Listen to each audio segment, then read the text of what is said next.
Wahab juga dapat kita. Untuk selanjutnya marilah kita dengarkan ceramah agama yang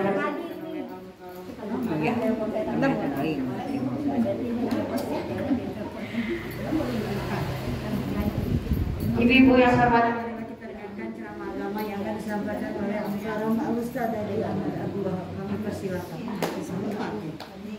Ada batuk kali.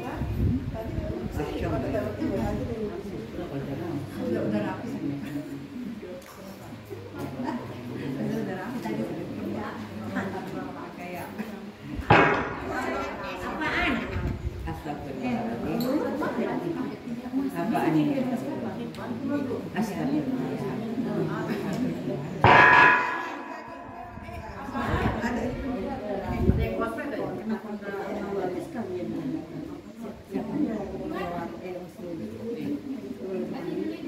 Itu ayah punya ikutin nang tumpangin lagi. Oh iya,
Bismillahirrahmanirrahim. Assalamualaikum warahmatullahi wabarakatuh. Alhamdulillahirabbil alamin. Wassalatu wassalamu ala habibi rabbil alamin.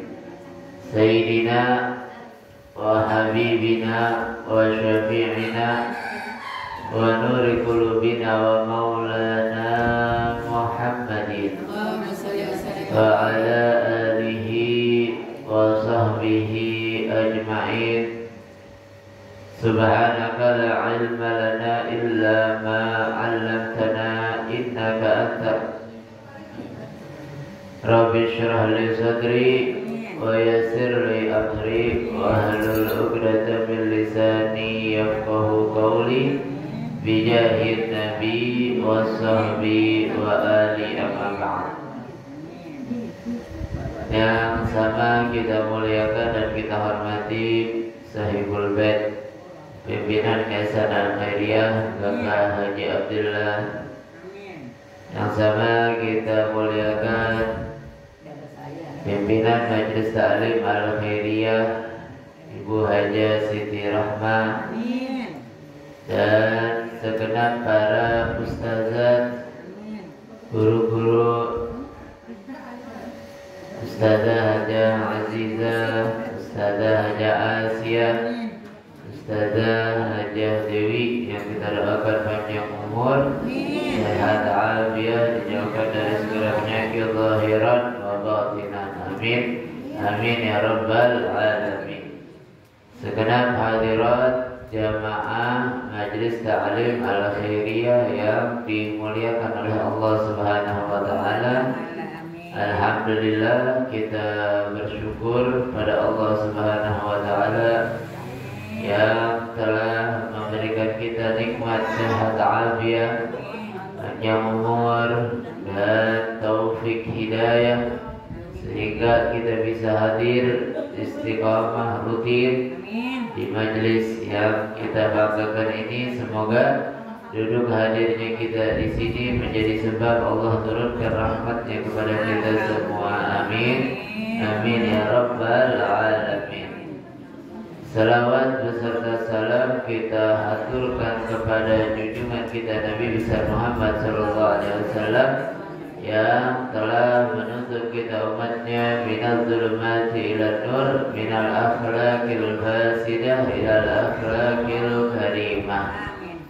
Hadirat yang dimuliakan oleh Allah Subhanahu wa taala, langsung saja kita lanjutkan kajian kita daripada kitab Tasawwuful Ibadah yang diubah oleh Ibn Hajar Al-Asqalani, yaitu sampai kepada babur rubai wal maqalatul hadiyah ashar, makalah yang ke-11, hadiyah ashar. Ani Nabi sallallahu alaihi wasallam annahu qala as-salatu imaduddin was-sabtu afdal was-sadaqatu tudfi'u ghadabar rabbi was-sawmu afdal wa sawmu junnatun minan nari was-sabtu afdal wal jihadu sanamuddin was-sabtu afdal.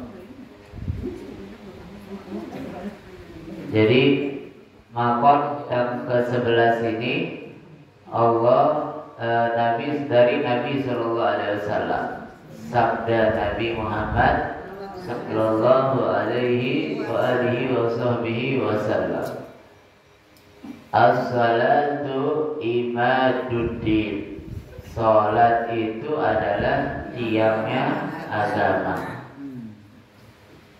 Tiangnya agama, setiap rumah yang ingin dibangun harus memiliki tiang.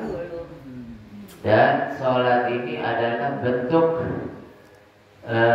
penghambaan seorang hamba kepada Tuhannya Allah Subhanahu wa ta'ala. Kita di dalam sholat meletakkan sesuatu yang paling mulia yang kita miliki, yaitu kepala, kita letakkan di tempat yang paling bawah, karena kita ingin merasakan dan menjadi seorang hamba yang sejati di hadapan Allah Subhanahu wa ta'ala.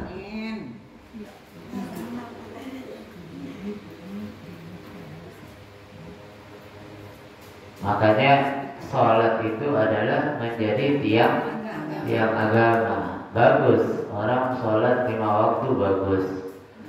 Orang sholat sunnah lebih bagus lagi. Sholat tahajud lebih bagus lagi. Sholat duha, hebat lagi. Tapi ada yang lebih afdal dari itu semuanya. Dari ibadah sholat kita, dari ibadah sunnah kita adalah was-sabtu afdal. Kata Nabi, diam itu lebih bagus. Diam itu lebih bagus. Diam dari apa? Diam dari apa-apa yang tidak ada manfaatnya. Diam dari sesuatu yang mendatangkan murka Allah. Diam untuk membalas orang yang berlaku jahat kepada kita, mengganggu kepada kita. Itu diam yang afdal. Diam yang afdal. Nah sekarang kita ini lebih gampang, lebih berpotensi untuk banyak ngomong, banyak bicara. Baik bicara dengan lisan kita atau bicara dengan tulisan kita. Sekarang kita sarana untuk banyak ngomong banyak banget, bisa melalui lisan, ketemu langsung kita ngomong mulu. Ada kalanya juga dengan handphone, telepon. Ada kalanya dengan handphone, WhatsApp. Ada kalanya dengan Instagram, dengan sosial media yang lainnya. Nah kadang-kadang kita itu suka menyebar kegiatan pribadi kita, kegiatan yang sifatnya pribadi kita. Apa namanya? Pasang status dengan suaminya, dengan anak-anaknya, dengan cucu-cucunya. Yang lebih parah lagi, curhatnya di sosial media. Apa namanya? Seakan-akan dia pengen menyebarkan daripada aib keluarganya sendiri, menyebarkan aib keluarganya sendiri.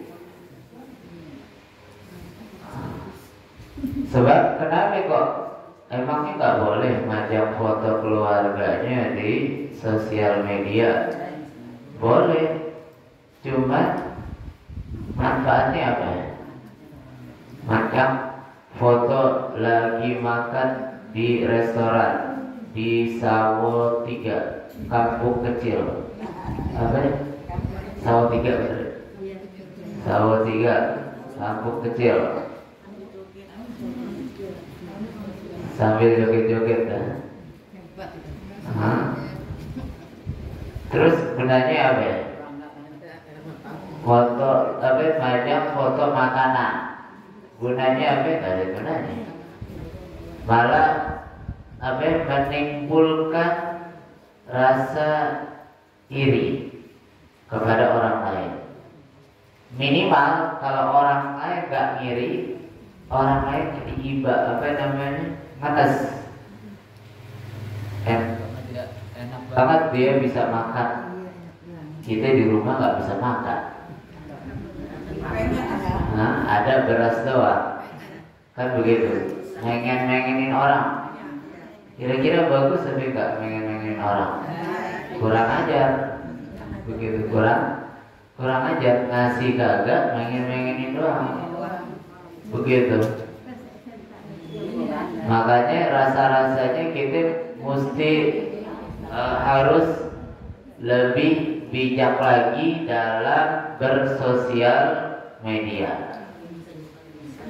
Nah, kalau mau yang kita share kira-kira tidak ada manfaatnya, lebih baik jangan di-share, jangan disebar. Foto keluarga gak ada gunanya kita share, buat apa? Begitu. Malah boleh jadi bisa menjadi mudarat, bisa menjadi bahaya. Kita lihat tuh ada tayangan yang menunjukkan orang bisa menipu kepada orang tersebut karena dia tahu dari foto-foto yang ada di sosmednya yang dia sebar. Di situ ada di dalam keluarga, ada istrinya, ada anaknya 3. Berarti dia tinggal berlima. Terus di situ dilihat juga ada namanya tanggal lahir.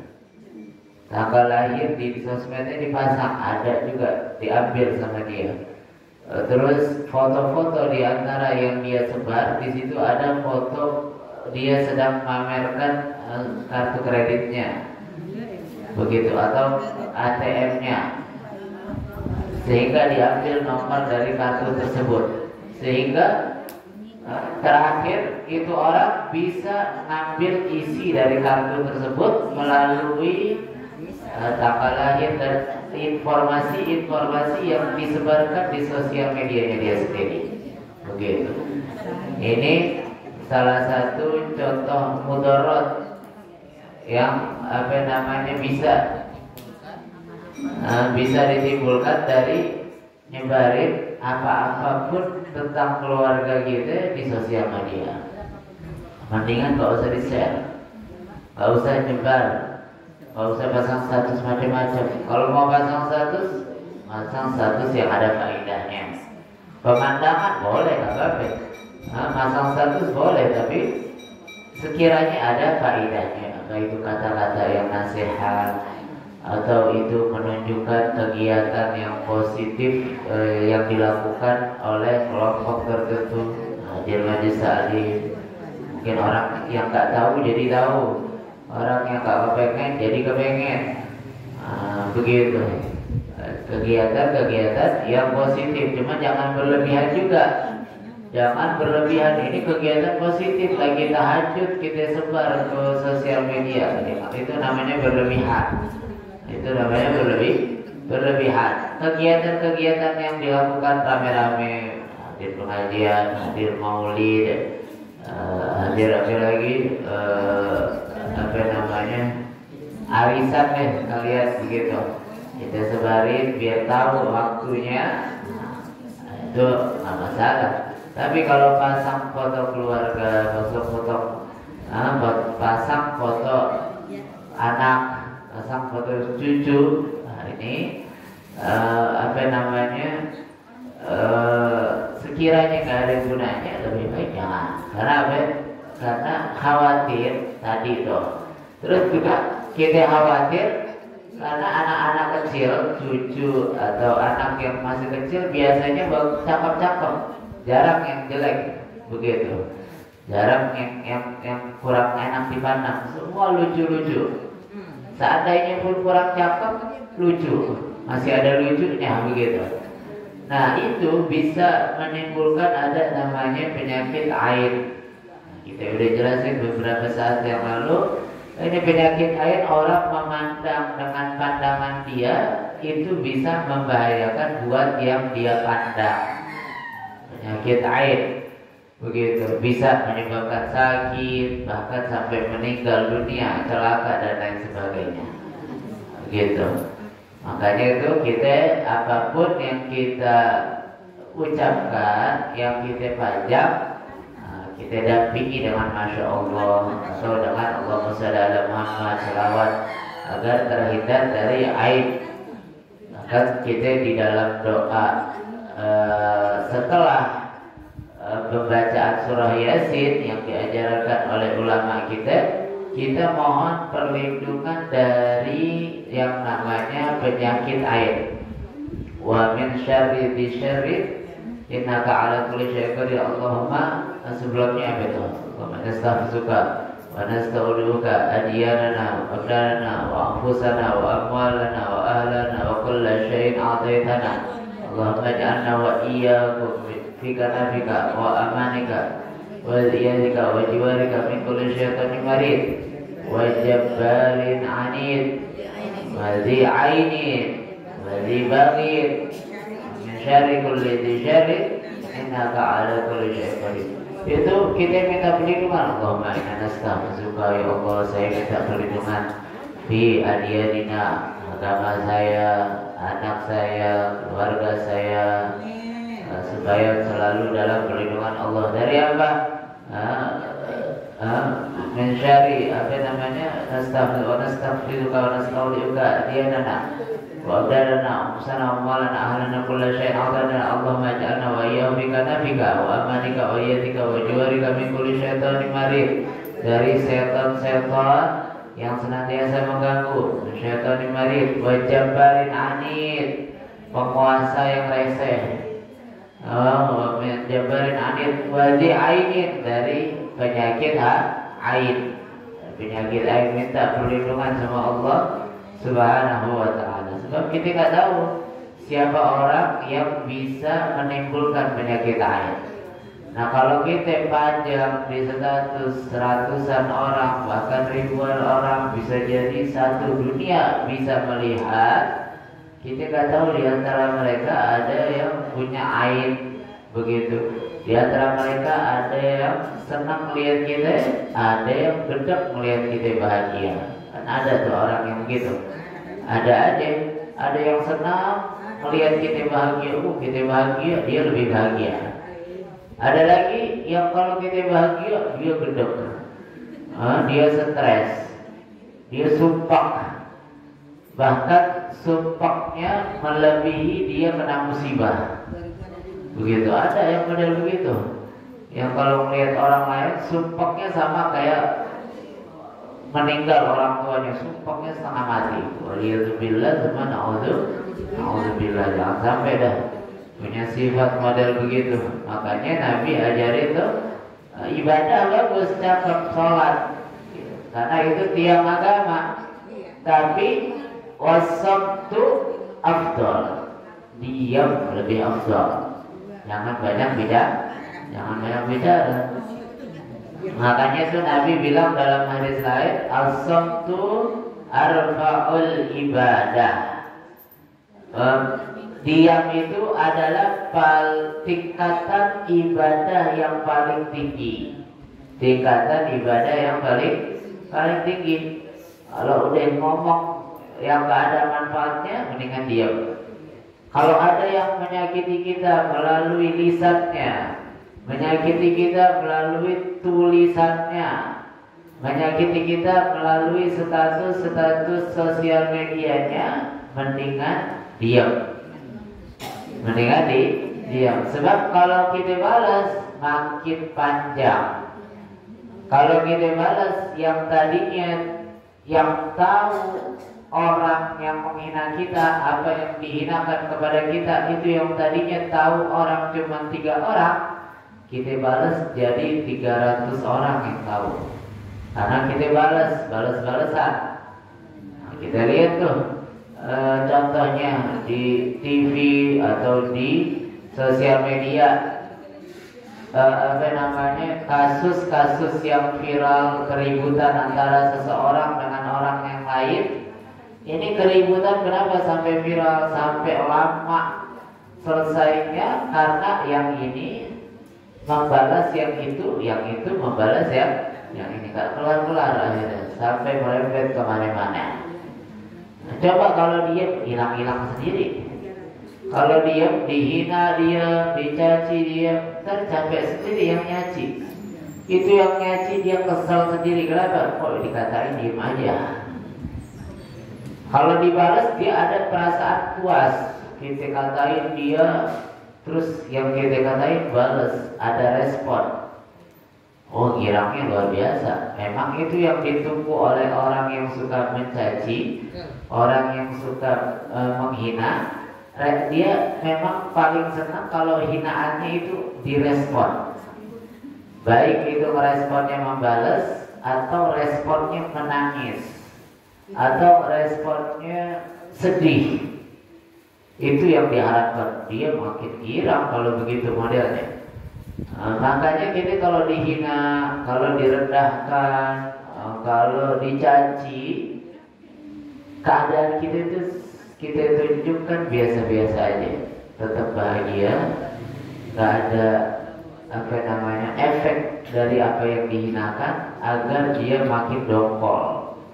Kalau kita balas dia makin girang, kalau kita nangis makin girang, kalau kita respon makin bahagia dia. Itu yang diharapkan. Begitu. Jadi memang diam itu lebih selamat. Sebab kebanyakan orang menghasilkan dosa itu adalah disebabkan lisannya. Disebabkan lisannya. Itu tahu nggak? Dosanya riba itu sampai 70. Ada 72 atau 73. Dosanya riba. Dosanya riba 70 ikatan. Adalah yang paling ringan dosanya makan riba itu yang paling ringan adalah seperti seorang laki-laki yang menzinahi ibunya. Dosanya kan gede banget itu. Dosanya gede, kesalahan sosialnya gede, nggak tahu diri, nggak tahu segala macam dari orang, melebihi binatang, terhina di mata manusia, terhina di mata Allah. Itu paling rendahnya dosa riba. Wa arbar riba, ada lagi itu yang paling rendah. Sekarang yang paling tinggi, yang paling besar dosanya riba itu adalah istitolatur rajuli fi irdi akhi. Atau kama qala Nabi SAW. Kata Nabi, dosa riba yang tertinggi, kita tahu yang terendah aja begitu hinanya. Yang paling tinggi dosanya riba adalah menghina, mencaci kehormatan saudaranya, jelek-jelekin orang, jelek-jelekin keluarga, jelek-jelekin saudara, jelek-jelekin teman. Itu dosa tertinggi setara dengan dosanya riba. Dosa riba tertinggi itu begitu. Jadi kita jangan anggap remeh ngatain orang itu. Kita buat ketawa-ketawaan atau kita buat bahasan atau pembicaraan di tengah-tengah arisan kita, kan begitu. Untuk menjelekan salah seorang di antara kita, itu dosa tertinggi daripada dosa riba. Dosa tertinggi mengalahkan dosa menzinahi ibunya sendiri. Itu. Padahal yang kita ucapkan ringan, kita ngatain sedikit doang, tapi itu lebih besar, dampaknya bagi dia dan bagi orang yang dia hina. Begitu. Orang kalau dibunuh nyawanya, kenapa ini kok dosanya gede banget menghina orang lain? Ini orang kalau dibunuh nyawanya mati selesai, gak ada yang ngomongin dia lagi, dia gak bakal terhina lagi, selesai. Tapi orang kalau dibunuh karakternya, dibunuh kepribadiannya, artinya dihinakan, yang dia itu adalah orang terhormat, sehingga orang-orang memandang dia hina karena omongan kita, padahal dia bukan orang terhina. Karena omongan kita yang busuk kita sebarkan di masyarakat sehingga orang itu menjadi hina, sebab kita, padahal dia itu orang terhormat. Itulah kenapa dosanya begitu besar. Dia akan merasakan sepanjang hidupnya kehinaan, cacian orang, direndahkan oleh orang lain, padahal dia gak pantas dapetin itu. Begitu. Makanya dosanya gede banget, menyakiti hati orang, menyakiti hati orang lain, begitu. Padahal tuh Nabi orang yang paling menjaga perasaan orang lain. Nabi paling jaga perasaan orang. Itu termasuk salah satu ibadah tertinggi, ibadah terafdol adalah jaga perasaan orang. Jagai perasaan orang dengan cara apapun. Sekiranya orang lain jangan sampai sakit, jangan sampai kecewa. Nabi pernah tuh dikasih hadiah di tengah-tengah majlis begini. Nabi ada yang kasih hadiah anggur. Biasanya Nabi kalau dapat hadiah, orangnya masih ada ikut duduk di situ. Nabi makan tuh anggur. Biasanya Nabi kalau dapat makanan digeser ke sebelahnya, dibagi-bagi begitu. Kisah sahabat lihat Nabi makan anggur diam sendirian aja itu, nggak digeser-geser. Ya saya kalau pengen begitu, enak banget kayaknya nih anggur, sampai Nabi nggak mau geser, sampai akhirnya selesai itu majelis. Tersisa sedikit daripada anggur tersebut, orang yang ngasih pulang, pulang. Akhirnya orang yang kepengen anggur itu penasaran, Nabi kok nggak bagi-bagi tuh, Ben enak banget, emang itu anggur. Akhirnya kata Nabi SAW nih suruh cobain ya. Ketika dicobain itu mukanya berubah. Muka sahabat itu berubah karena asam. Orang kalau asam kan mukanya berubah gitu. Dan ya kelihatan, oh ini asam nih dia makan nih. Kita tahu.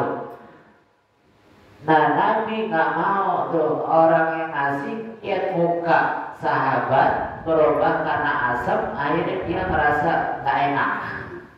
Rasa nggak enak. Padahal kan kalau kita dikasih, lu ngasih buah apaan sih asam banget nih? Begitu. Udah dikasih, kita hina lagi tuh orang. Ngasih buah apaan model begini? Asam banget. Begitu. Itu sahabat heran nih, Nabi Muhammad SAW saking jaga perasaannya, Nabi nggak berubah sama sekali wajahnya karena asam. Padahal semua sahabat nyobain asam banget. Begitu. Berubah semua wajahnya. Nabi nggak berubah wajahnya. Nabi jaga jangan sampai membuat dia kecewa karena dia ngerasa mengecewakan Nabi kasih buah yang asam. Begitu. Saking jaganya, jaga perasaan orang. Nah kita kadang-kadang sampai kita sendiri minder mau ngasih orang, minder sendiri. Udah mendingan gak usah dikasih daripada dikasih juga dihina juga. Begitu, karena kebiasaan kita dikasih, kalau kita ngerasa kurang puas kita caci. Dikasih baju seragam, kondangan nih keluarga, kasih baju seragam.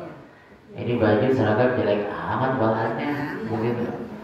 Baju seragam murahan ini segala macam.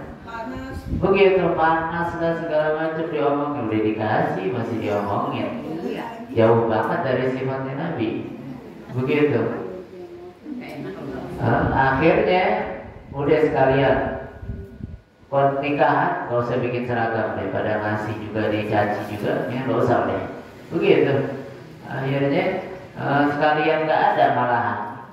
Itu kita punya guru tuh Habib Abdul Qadir bin Ahmad As-Segaf tuh yang di pojok fotonya itu. Tinggalnya di Jeddah, udah meninggal tahun 2004. Habib Abdul Qadir bin Ahmad As-Segaf itu beliau pernah diundang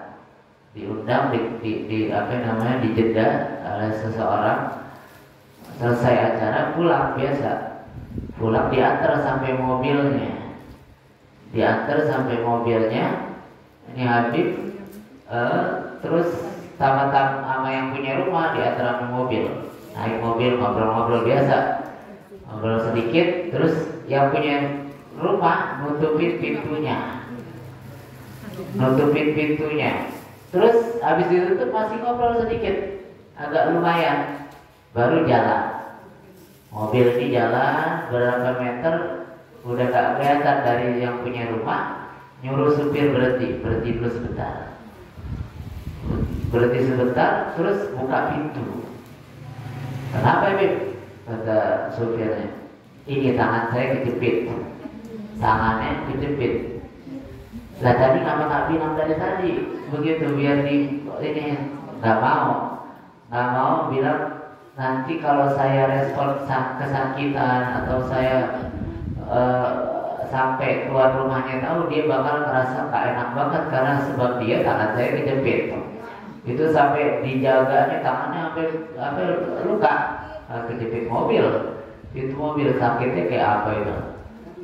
Begitu, diam aja ditahan untuk jaga perasaan yang punya rumah. Nah ini apa namanya, umatnya Nabi yang meniru akhlaknya Nabi begitu. Nah kita jadi umatnya mesti begitu, mesti jaga perasaannya orang, begitu. Nah kadang-kadang kita suka malah diledekin, ada orang baper malah kita ledekin, baperan amat sih lo, begitu. Malah dikata-katain, makin jadi. Nah makanya dari sini tuh diam kita lebih afdal, kita diam lebih selamat, lebih lebih aman. Makanya tuh berarti kalau kita tahu diam itu adalah puncak daripada ibadah yang tertinggi, maka diamnya kita berpahala. Bukan cuma ketika puasa kita diam berpahala, kita diam di tengah-tengah lingkungan yang kita bisa untuk membalas, yang kita bisa untuk bicara yang gak manfaat, ngobrol ngalung itu kita bisa, tapi kita diam, memilih untuk diam, diamnya kita berpahala. Diamnya kita berpahala. Beda sama orang yang memang mungkin tinggalnya di lingkungan yang gak banyak, gak apa yang memicu kita untuk banyak bicara, gak memicu kita untuk membalas, mungkin tinggalnya di gunung sendirian, gak punya teman, sehingga dia gak perlu bicara. Nah, diamnya dia gak berpahala. Nah, diamnya kita di tengah-tengah lingkungan yang kita bisa bicara, kita bisa membalas, kita bisa mencaci, kita bisa memaki, tapi kita diam, diamnya kita itu berpahala. Jadi jangan kita anggap remeh diamnya kita berpahala. Begitu. Ini dia.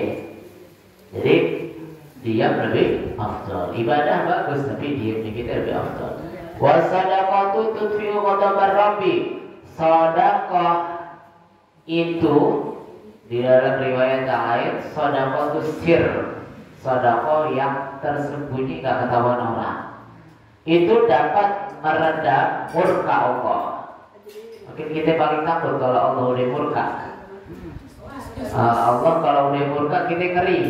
Allah kalau murka tandanya bukan kita dikasih bala, bukan kita dikasih penyakit, bukan.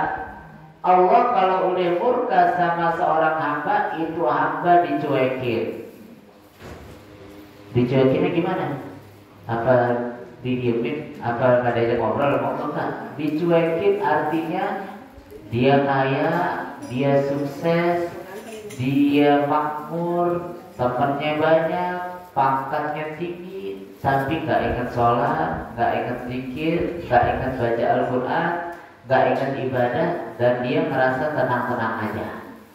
Berarti itu lagi dicuekin sama Allah Subhanahu Wa Taala. Gak pernah sakit, sehat-sehat aja.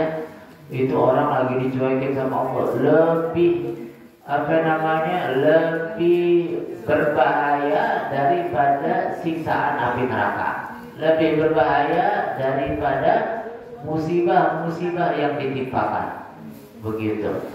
Kita kan kadang-kadang nih, kalau sama orang kita kesel nih sama orang, tapi kita masih bisa ngomong sama dia, lu kurang ajar, jangan begitu. Artinya kesalnya kita tuh masih standar, ada batasnya, masih cuman kesal-kesal biasa. Tapi kalau kita udah kesal banget, jangankan ngomong sama dia, ngeliat mukanya kita males. Kita gak mau lihat mukanya. Kita udah elok banget ngeliat mukanya. Nah Allah kalau udah murka, didiamin, dibiarkan, biarin kaya raya, biarin makmur, biarin sehat, biarin pangkatnya tinggi, biarin dia berkuasa. Tapi dia gak ingat Allah. Dibikin dia gak ingat Allah, dibikin dia lalai, dibikin gak sholat, dibikin gak ibadah. Ini yang lebih berbahaya, dicuekin sama Allah. Nah, sedekahnya kita bisa meredam kemurkaan Allah Subhanahu Wa Taala. Sedekah sama apapun, sedekah asalkan ikhlas. Kalau dulu kita punya pedoman biar dikit asal ikhlas, sekarang nggak kepake tuh. Sekarang biar banyak asal ikhlas. Biar banyak asal ikhlas. Ini kalau pedomannya biar dikit asal ikhlas, udah dikit gak ikhlas lagi, diukit mulu. Ngasih sedikit, ngasihnya sedikit, baca Fatihahnya 30 orang. Begitu.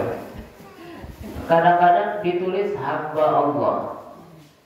Saya orangnya ikhlas, gak suka pamer. Sedekah aja saya gak mau kelihatan orang. Tulis hamba Allah 50 juta. Tapi disebutin Fatihahnya, bapaknya, emaknya, keluarganya. Jadi tahu, oh yang ngasih dia. Begitu. Dan dia juga paham, biarin tulis hamba Allah, tapi orang bakalan tahu yang ngasih siapa, pasti gua. Begitu. Jadi ikhlasnya kita tuh udah gak usah dibahas udah, yang penting banyak ikhlas. Yang penting banyak ikhlas, jangan sedikit asal ikhlas, banyak asal ikhlas. Begitu. paling enggak nih kalau kita mau logikakan minimal kalau kita kasih banyak asal ikhlas belum tentu ikhlas. Ngasih banyak gak ikhlas minimal manfaatnya banyak, ada manfaatnya. Nah kalau ngasih dikit ikhlas belum tentu, ngasih dikit gak ada gunanya, mau dibeliin apaan dikit nih, begitu. Nah, kalau banyak minimal ada manfaatnya. Dari manfaatnya itu mungkin bisa menimbulkan rasa ikhlas di dalam hatinya, kan begitu. Jadi sedekah jangan pakai pedoman biar dikit asal ikhlas, tapi biar banyak asal ikhlas, begitu. Tapi sedekah yang luar biasa, kita bicara panjang. Sedekah banyak pahalanya segala macam. Wasabtu afdal, tapi diamnya itu lebih afdal dari sedekah yang luar biasa itu. Diam lebih afdal. Itu Nabi bilang as-sabtu zainul ilmi wasitrul jahil. Diam itu adalah perhiasan buat orang yang alim dan menjadi perisai buat orang-orang yang gak alim. Orang alim juga kalau banyak ngomong gak bagus juga. Apalagi orang yang gak alim banyak ngomong. Orang kalau diam, kelihatan dia itu berwibawa dan kelihatan dia ini pintar, padahal gak ada isinya. Gak ada isinya, gak tahu apa-apa. Tapi dia selamat, dia gak dibilang bodoh, gak dibilang so tahu, gak dibilang sotoy, begitu. Jadi orang bodoh gak kelihatan bodoh. Kapan kelihatannya? Kalau dia ngomong. Kalau udah ngomong, begitu. Kalau dia ngomong kelihatan ya ini orang segitu doang isiannya, begitu. Makanya mendingan dia selamat. Orang jadi berwibawa kalau dia. Wasaumu junnatun. Puasa itu adalah perisai minannar dari api neraka. Wah, hebat orang puasa, luar biasa. Wasabtu afdal, diam lebih afdal. Diam itu lebih afdal. Bahkan as-sabtu sayyidul akhlak, kata Nabi. Diam itu adalah seperti rajanya akhlak. Akhlak yang paling afdal, ya diam. Begitu, banyak diam. Terus lagi wadi'at sanamuddin wasabtu afdal. Jihad yang pahalanya luar biasa itu adalah puncaknya agama. Puncaknya seseorang beragama itu jihad. Tapi wasabtu afdal, diam lebih afdal, kata Nabi SAW. Diam ini lebih afdal. Bikin orang selamat dari ngatain orang, selamat dari gibahin orang, selamat dari caci maki, begitu. Mendingan lisan kita basahin dengan baca Al-Quran. Nggak bisa baca Al-Quran, capek baca Al-Quran, baca zikir subhanallah, alhamdulillah, wala ilaha illallah, Allahu akbar. Nggak bisa itu, bosan, baca selawat banyak macam-macam. Begitu, selawat mau dinadain boleh, nggak dinadain boleh. Begitu, mau bacanya cepat, Allahumma sholli ala sayyidina Muhammadin tibil qulub boleh. Mau dibacanya pakai lagu, cuman kalau pakai lagu lihat tepat. Jangan gitu, pakai lagu kita baca sekencang-kencangnya, padahal suaranya falas, kan begitu. Kasihan orang yang dengar. Berpahala, pasti berpahala, cuman kuping orang jadi sakit kan, begitu. Jadi diam itu lebih afdal. Nabi bilang as-sabtu hikamun wa qalilun fa'iluhu. Memang tuh Nabi bilang diam itu banyak hikmahnya, kata Nabi. Diam banyak hikmahnya. Tapi Nabi juga bilang wa qalilun fa'iluhu, sedikit banget orang yang bisa diam.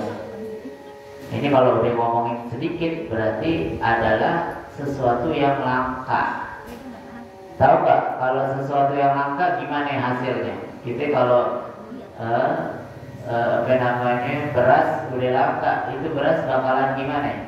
Mahal. Dicari orang mahal. Begitu. Nah, orang kalau diem jadi langka, bakalan dicintai orang dicari orang, terus dia mahal, orang bakal hormat sama dia. Ya, kita kalau beras mahal kan kita sayang-sayang makan, ya kita hormat, kita gak buang-buang. Tapi kalau orang banyak ngomong, ini nggak dianggap deh. Walaupun alim, walaupun pintar, walaupun dia itu digolongkan sebagai kiai, ustadz, kalau banyak ngomong, ustadz apa ngomong doang. Begitu kelakuannya nggak begitu, cuma bisa ngomong doang. Begitu menang kaya doang dia, kan begitu. Kita bisa remehkan dia, karena banyak kok ngomong. Hanya ini kita apa Nabi diajarkan untuk sedikit bicara, banyak ibadah. Jadi orang bicara udah pasti banyak salahnya. Mudah-mudahan Allah kasih taufik kita, Allah kasih hidayah kita, Allah kasih inayah dan makmunah kita untuk bisa mengamalkan setiap apa yang dilakukan oleh Nabi SAW. Kita bisa tiru akhlaknya Nabi SAW sedikit demi sedikit, sehingga seluruh daripada akhlaknya Nabi kita bisa amalkan dalam kehidupan kita sehari-hari. Akhirnya ketika kita dicabut nyawa kita dalam keadaan husnul khatimah, dalam keadaan diridhoi Allah, dalam keadaan ditemani oleh Rasulullah sallallahu alaihi wa alihi wasallam. Ala hadhihi niyyah wa ala kulli niyyah salihah wa ila hadratin nabi al-fatihah. A'udzu billahi minasy syaithanir rajim. Bismillahirrahmanirrahim. Alhamdulillahirabbil alamin arrahmanir rahim maliki yaumiddin. Iyyaka na'budu wa iyyaka nasta'in ihdinas siratal mustaqim siratal ladzina an'amta 'alaihim ghairil maghdubi 'alaihim waladdallin. Amin amin ya rabbal alamin. Terima kasih atas segala perhatiannya, lebih kurangnya saya mohon maaf. Hadanallahu wa iyyakum ajma'in. Assalamualaikum warahmatullahi wabarakatuh.